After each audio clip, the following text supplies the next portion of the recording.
The sounds of popping and cracking in your joints can be alarming, yet they are often harmless.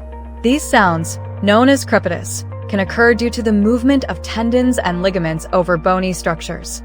Another common cause is the release of gas bubbles from the synovial fluid during joint movement.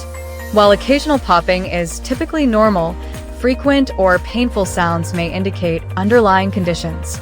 Arthritis, injuries, or cartilage degeneration can lead to more concerning joint noises. It is essential to consult a healthcare professional if you experience discomfort alongside these sounds. Understanding the reasons behind joint noises can alleviate unnecessary worry and promote better joint health.